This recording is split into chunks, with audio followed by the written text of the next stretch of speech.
Hello and welcome. My name is Tracy Brala, and I am a board member of the Villanova University Alumni Association, and I'm pleased to welcome you today to the Challenges of Global Business Leadership session. My job today is really simple, which is to introduce our esteemed moderator, which is Dr. Jonathan Doe. And you'll hear that he is the perfect person to be the moderator for this, as he's the director of the Center for Global Leadership, as well as the Herbert G. Ramrath Endowed Chair in International Business in the Villanova School of Business. Dr. Doe will introduce the members of the panel. Thanks so much, Tracy. Thank you. Well, welcome everybody. We're really glad you could spend some time with us this afternoon. I think we're going to have an interesting conversation that will build on and extend some of the comments that General Zinni shared with us over lunch. Just by way of starters, let me spend a moment telling you about the Center for Global Leadership, which is a sponsor of the summit. And indeed, the four individuals represented here on the panel are all advisory council members of the Center for Global Leadership. So the center, as you might imagine, is focused on helping our students, our faculty, and other stakeholders have positive experiences in global business and global studies generally. And so we sponsor and support a variety of curricular, extracurricular, faculty research, and related activities to really try to help globalize the Villanova community.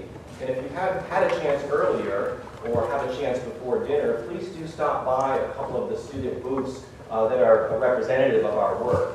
So one of them is the International Business Society and the Center for Global Leadership. You can see some additional information about study abroad programs and various initiatives that we undertake. Another is a combined booth that represents some joint work across the School of Engineering, the School of Nursing, and the School of Business around development and poverty alleviation in Nicaragua. So please do stop by and say hello to those students and ask them some questions about what they're doing and those projects. Let me proceed, I think, by introducing the panel, then I'll say a word or two of introduction. To my far left is Rick Smith. You do have all these bios in your packet, so I'm not going to spend a lot of time on that. Rick is the leader of the Organizational Effectiveness for Asia-Pacific Practice and global leader of the Leadership Consulting Practice for Accenture. Of course, you know Accenture is one of the foremost global consulting firms. Rick has a very interesting background, having spent the early part of his career in the U.S., but really the last chunk of it in Asia. He worked out of China for a number of years, founded a company in China, has been in Singapore now for the last few years. And on a personal note, he mentioned to me recently that his youngest child has not gone to school at an English language school until they moved to Singapore. So Rick kind of puts his money in his family where his mouth is and has really become, I think, a global citizen in his own right. In the center here, to the right of Manny, is John Stoner. John Stoner is a partner of McKinsey, another leading global consulting firm. John has a long and distinguished military career. You can read more about it in his bio. He's also been an educator in his own right, having served as an associate professor and instructor at various military academies. He most recently, as I said, has been in McKinsey working on a variety of projects and consulting engagements with both the public and private sector, and John happens to serve as the chair of the Advisory Council of the Center for Global Leadership. He's had two daughters through Villanova, one through and one on her way, a nursing student. And then, last but not least, to my immediate left is Ricarte Catin Vasquez. Ricarte is a native of Panama, an alum, and is currently president and CEO of General Electric Central America Caribbean.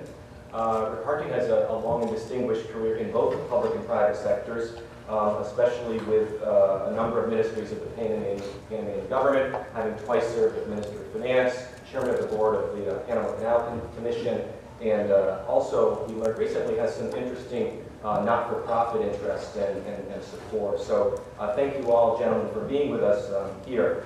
So our plan is really to proceed in a fairly interactive, conversational way. So we are going to have a little conversation up here among ourselves, but then we invite you to contribute, ask questions, comments, etc.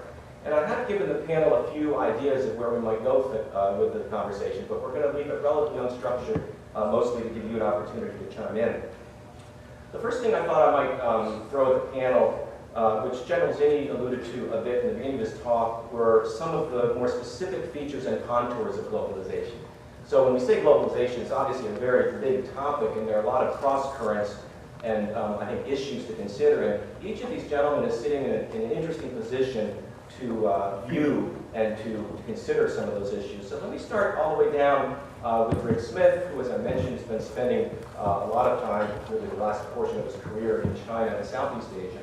Rick, what's a key trend or a key development phenomenon that you see from where you're situated in Singapore? Yeah, great, Jonathan.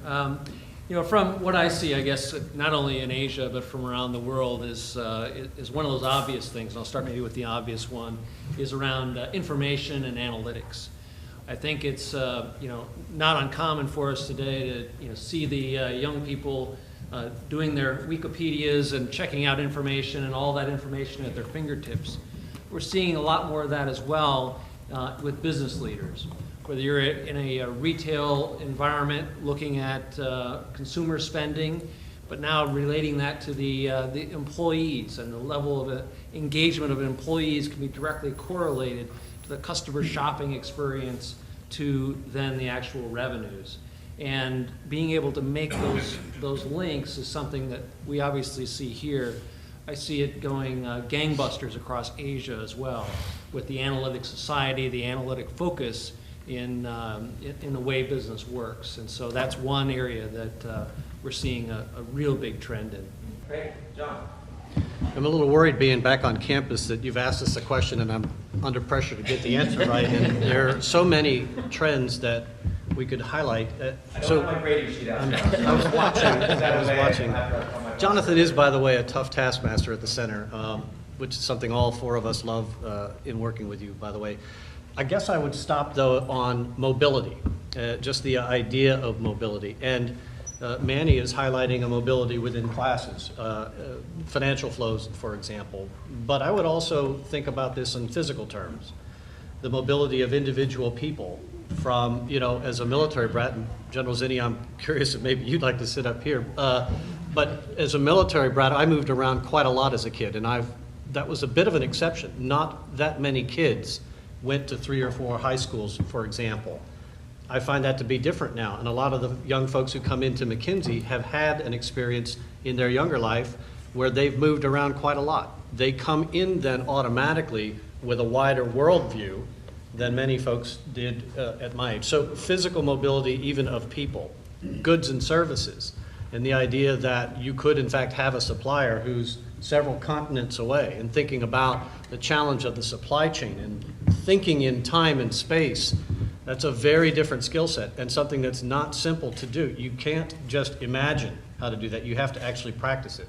So those longer lead times and distances, for example, and the mobility that you're trying to support in imagining how that, and then actually putting in motion how that supply chain functions, is a very different task. It's much, much more difficult. And so the concept, the idea of mobility in a variety of ways, to my way of thinking, is something that's quite different now and a challenge in the global context.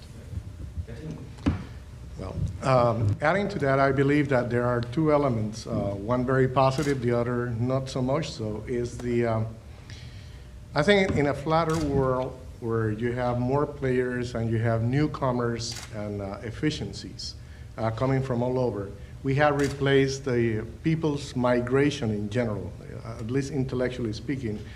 When we deal with economic analysis and economic development, and we can figure the United States in the late 1800s, and you have all these people coming to Ellis Island, and then that created a nation of immigrants and providing new values and the like.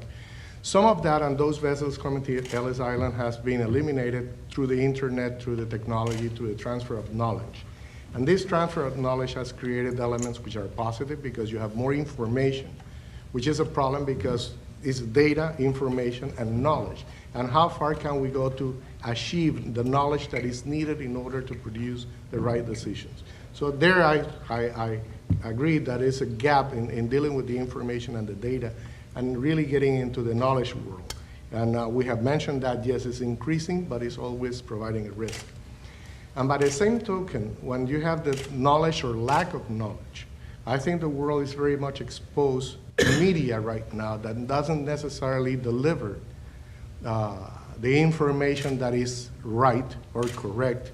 and then we are influenced by half-truths or by not properly assigning the time in order to analyze events. So that leads to a risk in decision-making that probably with partial information we cannot get it the way we should do it, and then the media is very much responsible because the amount of information dealing in the world is so large that it takes a very hard time for us, anyone, any decision maker, to really make a point in trying to digest that the proper way.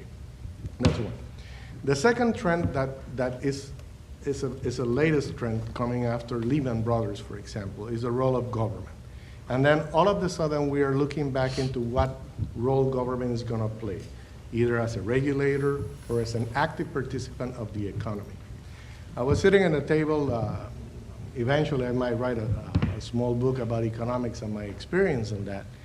But one of the 4 pages chapter will be in, when I was here at Villanova in my first course in economics, the Vietnam War was there, and everything was involved with government expanding and military expanding, and whether that was a waste in the economic cycle. Now with an enlarged role of government playing in many areas, from health to social security to education to the like, then it becomes not whether some of that expanding is a waste, expenditure is not efficient. So the risk translated in economic terms is, how uniform is the world moving as far as productivity? Because in those areas where there is no productivity, then there will be wider gaps. And with the integration we have right now, then social disruption is a lot easier to accomplish than it was in the past. Interesting. Good. Maybe moving down a little bit more to the personal level and thinking about some of the comments of General T and the attributes of leadership, especially globally oriented leadership. I asked each of the panelists if they might reflect on a teachable moment, something that happened to them either as a participant, observer, student, mentor, that really impressed upon them what leadership was, or maybe what leadership wasn't. And I hope they remembered I made this request, and if they did, I'm glad See? to let them off. It's a quiz. It's a quiz. Rings a bell. Reminds me when I talk to my students about remembering to study for the exam. For the last several years, I've been part of a task force that's been traveling back and forth to both Iraq and now Afghanistan to work on some of the economic issues that General Zinni mentioned. And during part of that work, early on, we toured around the country in Iraq to try to assess where it might be possible to make a difference in economic terms with the businesses that were either revivable or those which needed major reconstruction or those which were perhaps ready to go and needed a bit of a push forward. The idea being that you could contribute to stability through economic means. As part of that, I traveled out to the far western part of the country, out on the Syrian border, and visited a phosphate plant and the general management team there at the phosphate plant. And while we were there, we were under the security, the control really of a Marine Corps unit that was responsible for that part of the country. You've almost certainly heard of the awakening and the Sunni awakening and the period by which there was reconciliation, which contributed to stability or the return of stability in Iraq. As part of that day's events, we toured the phosphate plant. I happened to help run our manufacturing practice at McKinsey. We got some ideas together about what might be possible and how we could do it. And the Marine Corps Lieutenant Colonel, who was responsible for our safety and whose unit was stationed in that part of the country, was our host. And he had a very close working relationship with the political leader there in that part of the country. And on the way back out of the facility, going back to the vehicles so that we could return to the forward operating base, while walking toward the young Marines who were manning those vehicles, that Lieutenant Colonel, who had been on active duty by that time probably 16 to 18 years, a combat veteran, a man in a very tough situation, reached out and held the hand of that Iraqi political leader as they were walking back down the little trail to where our vehicles were located. If you can just understand the cultural sensitivity and the savvy that officer had from where, I don't know. It was one of the most impressive things I've ever seen. I wish I had brought a picture of it. It's actually on an internal document that we use. We don't talk very much about the work that we do in McKinsey publicly, but within the firm, I showed that picture at the very last part of a presentation, and I titled it simply, "What Will It Take?" And it was Jonathan, it was one of those moments where you just go, I don't know why, I don't know how, but that is exactly the right answer. And that would be the teachable moment. It's not exactly a business leadership moment, but in fact, it's exactly that. And when you speak about the difference between learning a culture, learning to speak culture, and learning to speak a language, that's a teachable moment. I'd invite all of you to tuck away back there when you think about young men and women who are out there trying to make it work. Great. We'll continue. Very good. In my experience, I had the benefit of being mentored by a South African specialist on copper sales. So earlier in my career, I was involved with a huge copper project in Panama that, given the price of copper, didn't take off. But then, going around the world explaining the possibilities of selling copper, then I had this South African expert. But more than learning about copper, going to Asia, for example, it was on a long flight learning how to eat well, how to address well, how to do it well, respecting the culture of your host. And it made a difference. So eventually, at a different position, when I had to bring my colleagues either to Tokyo, New York, or London, briefing them on what is that you're going to be facing that makes it different. What is that you can do in order to make the other part understand that you have taken the care of learning about the counterpart, sitting on the other side of the table, putting in their position, so you can have an edge because you know more about them than they know about you. And to culminate that, actually, the greatest reward I had in Tokyo eventually was many years after that, after reading about the culture and understanding it very well. One day being invited by the Japanese company and then realizing that the only non-Japanese in the place was yours truly. So that's a great compliment to this South African that taught me about that on a plane. Great. Yeah, I think being in Asia, I learn lessons, seems like every day, the hard way. As I think some of the stories here indicate, sometimes it's somewhat accidental and somewhat naive. But just a couple of weeks ago, in fact, when I got your email, Jonathan, I was reflecting on, well, which lesson have I learned and have I not learned yet? And then later that afternoon stumbled into yet another one.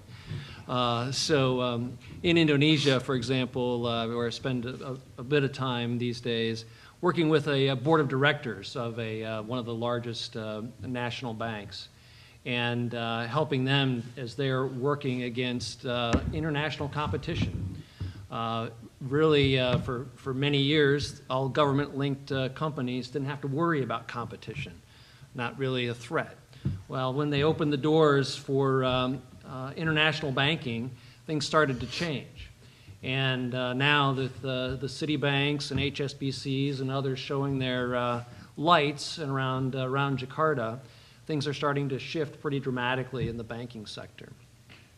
As I worked with the board around their plans and how they work with each other and how they really begin to change their own personal behavior, I rather kind of stumbled into my own American ways around some of the things I take for granted around, well, what is leadership?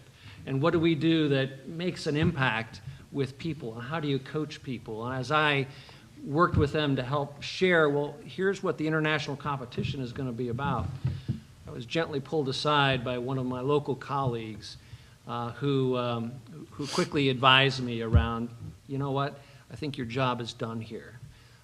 You've shared some information, but now you're actually quite offensive.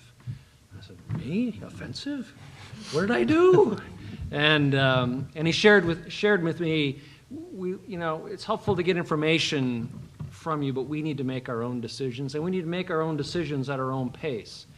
You don't have an understanding of our nation and of who we are. And to presume that we're now international and we're all global is a big assumption.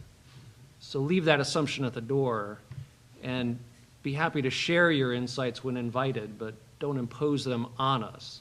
We are not Western, nor will we be Western. We were interested in your ways, but that's where it stops. And so it was a good lesson for me even a couple weeks Those ago. are all just incredible insights, and I think bringing that personal experience and the fallibility that we all have, even those of you that have a long experience in this area. Let me continue along with this line of discussion and really something General Zinni alluded to, and that is, we have this kind of paradox. On the one hand, we have globalization and integration and exchange of information and reduction of barriers, the so-called flat world. At the same time, we have the persistence of different cultures, different political systems, different institutions. And in my strategy business, we call this balancing global integration and local responsiveness. Or the catchphrase from a few years ago was think global, act local. And these are kind of helpful ways of framing the problem, but they don't tell you when to be global and when to be local, do they? And so I wonder if maybe Rick and Manny, you might start, particularly within the Asian context, where you see true elements of universality, such as General Zinni mentioned, that really globalization has arrived, and there do seem to be some kind of common platforms or understandings or behaviors, or where are things still really different? Where are areas where when you get down on the ground, there are just profound differences that don't seem to be dissipating anytime soon? I'm going to start right back with you, Rick. Okay. Yeah, good question. I think one of the things that I see in Asia is it's no longer about kind of East meeting West, and really we're in a phenomenon of East meeting East. And that sounds a little bit strange sometimes, but working with a number of North Asian companies that are trying to figure out, okay, well, we're a Japanese manufacturer, how do we do business in Vietnam? How do we do business in Malaysia? And what do you mean we can't all just speak in Japanese like we always do? And so, working with those kind of cross-border things brings to life a couple of things. One is this globalization is truly happening at all levels, and one of the things that we're really finding is that one of the factors is around what we call a global mindset. And I think it plays well with a lot of the business leaders as we think about the diversity, the collaboration across borders, and this way of really working seamlessly across boundaries, while at the same time we've got this much more stronger national focus around infrastructure and things that John mentioned. So really at interesting dichotomy. And so I think this idea of a global mindset not only fits with those of us in business, but we also see it happening at a very young age with our children, with university students today. Why I've been pleased with the Center for Global Leadership and what that brings to bringing a global mindset at an early age. So I think those are the things that I see. I wonder what kind of changes you've seen from when you first came to the United States in terms of the Latin American mentality and some of the differences that perhaps were very stark 25, 30 years ago aren't so much so today, or are things still relatively different? Do we really think about Latin America as a unique culture, unique economy, unique business environment that is still quite distinct from that of the United States, North America? Well, it was a huge contrast because learning economics, although I did math, but learning economics in the States and dealing with the fact that this was a closed economy. International trade accounted for very little of the total economy at all. And then going back to Panama, which is a dollarized economy, is an open economy, and all the numbers came in a different fashion and a different form. It was very interesting. So it prevailed a significant contrast in how we analyze economic behavior, at least in a small country like Panama, and how you have to move away from what you have been taught in school. So that was one of the interesting contrasts. And then after that, when some of the Latin American economies that tried to dollarize, we were in that business for almost a century by the time they did it.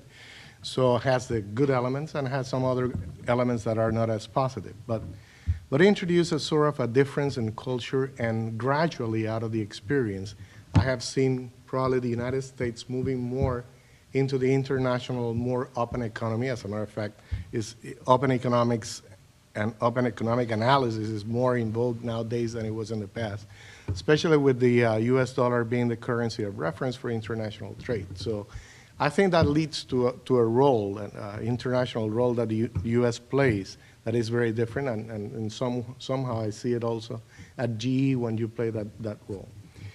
As far as Latin America is concerned, elements that had led in order to put things in order, for example, and after all the crisis in the 80s, and then the slowdowns in the late 90s, and the opening up of China in the World Trade Organization, and even the transition of the Panama Canal and the expansion of the Panama Canal, where I have been involved directly, our major landmarks where Latin America did the homework according to what the text would call. And some other more industrialized economies hadn't, because they had the complacency of not necessarily requiring the rest of the world in order to be more competitive.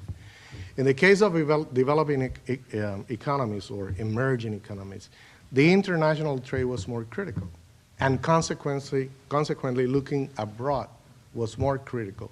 Being productive was critical, so you could compete, because you cannot live on a lifetime of subsidies. And that has generated some of the elements that I believe are leading to what Latin America is doing right now, and some of the commodities that are fueling some of the growth that Latin America is experiencing right now, and the fact that you have some of the countries that are doing relatively better nowadays than they were in the past. I always warn people about the situation, for example, of Argentina. Argentina was the fifth largest country at the end of World War II, and today is far distant from there because of lack of management and public sector discipline that has led to the discipline of other countries, smaller, for example, like Chile. On that, I only have one note that trying to gauge when are you really global and where you aren't. I try to split it in one-third, probably as a consequence of that experience. I think that if you do one-third of your business in an international market, you are a closed enterprise, or you are a closed country, whatever you want to. You are none in the international arena. You are in the international arena, probably you have reached two-thirds of your business there. And you are really global when you are beyond two-thirds. You know, because when you are beyond two-thirds of your business in the international market, you are really doing global business. And that's more representative probably of a smaller companies, not the Gs of this world, but probably some smaller companies. You always look at the competition. You know, Siemens has little business in Germany, but has businesses elsewhere. And GE has about half of its business within the States. And it shows in the culture, it shows in the aggressiveness, and shows in the way you do the businesses. So out of the experience and analyzing, and this is not GE official stuff, but I believe that I think the rule of the third is something that one has to focus in order to see how global one company is, how global you personally are, and countries as well. I think that's great. When you were talking about Siemens, I was thinking of Nokia, you know, this little Finnish company that started with rubber boots, and now is this, you know, global powerhouse in handsets. I mean, having some challenges, but 40% market share all around the world. I'm going to ask the panel one final quick question, and I'm going to turn things over to you. So I hope you're thinking about what you might want to throw at them, or what comments you may want to make. And it returns to General Zinni's comment at the end of his presentation about what we might do better or more of in helping our young people develop a global leadership skill set and orientation. We have shared with you some information from the Center for Global Leadership. You see that our mission is to advance ethical and responsible global leadership here at Villanova for the betterment of business and society. We have a whole portfolio of activities that we undertake to do that. But gentlemen, what do you think we are doing well, that you're aware of, and maybe what we could do better? Rick? Yeah, I think this this idea of creating global citizens is something that you know, we're focused on, and I must say that the rest of the world is as well. You know, in my time in China, as I watched my kids go into the Chinese language center through one door, you know, 3 blonde-haired kids, and through the other door were streams of Chinese kids going to learn English. They sat in the same general classroom setting. My kids learning Chinese. Those kids, you know, learning English. What they all learned together, however, was Chinese math. They learned the methods and the way of doing the analysis around math in a very international setting. What I saw when I spent time in Hong Kong and Singapore as well is a very international, very global community. It wasn't what passport are you carrying, how many do you have, and in terms of your citizenship and rights to live in other countries. When my 12-year-old would come home and say, "Hey, Dad, why are we Americans anyway? Who made that decision? Like, your family's from Scotland and Mom's from Ireland and there's some German in there somewhere, but we live in Asia now." How do you answer that one? Right? I don't know, sir. So this notion of global citizenship, I see, certainly I see in my travels across Asia, as we ask the friends of the kids, where are you going to go to college? Well, it's probably somewhere in the U.S. or maybe in the U.K., maybe Australia. I don't know. Might do some time in Europe doing this and such. It's a global playing field for young people, and I think the things that we're doing as part of the the Global Leadership Center is really helping to further that. And I think the more we can build the awareness around the culture, around the behavior, and I think this notion of diversity, having people in a situation where they're not in the majority and they're in the minority, and knowing what it feels like to walk into a room and everyone's staring at you because you look different than everyone else. And that's a powerful experience that I hope that we can continue to give our young people today. Katine, I'm going to come over to you. Well, I believe that there are plenty of opportunities, and I think the effort that is being exercised here at Villanova is very significant of the times we are living through. Of course, the first reaction is, okay, the business school leads that fashion because business is carried out internationally. The only element I will add to that is not limited to the business school. I think it goes from business to nursing to engineering to literature, you see. One of the latest, most recognized authors, Latin American authors, is recognized because he wrote in English, and he grew in New York, and he's from the Dominican Republic origin, let alone the pitchers like Mariano Rivera and others that come from South America too. But I think it's something that we have to carry knowledge-wise, in the sense that it is open to every single career. It's not just limited to business. It is more present in business because business transactions usually go across borders. But I go back to today was represented as learning the culture more than learning the language. What struck me last week on a book that was given to us of a dinner here at Villanova was one statement: read to lead. And I read the book and flying back to Panama, and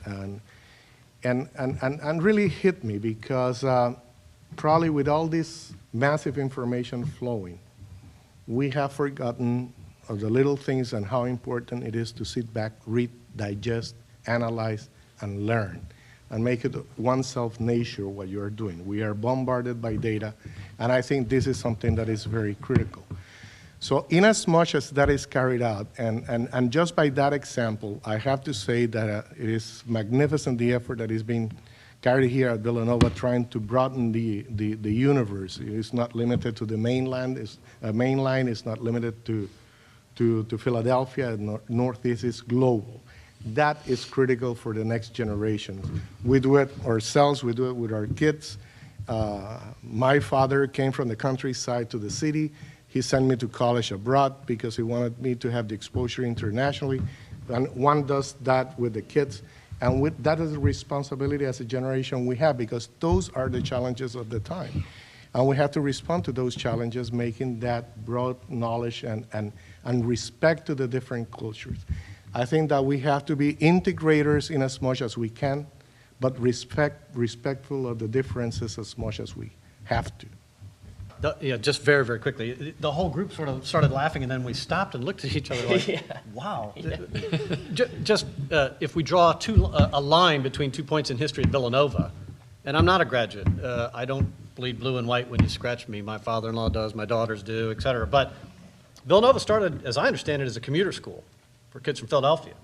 And now we represent folks who believe so strongly in the idea of a global education or the global component to a valuable education at a top-flight business school that we're committed to working with Jonathan to do exactly that. If you just draw that line, that's pretty impressive to me over that sweep of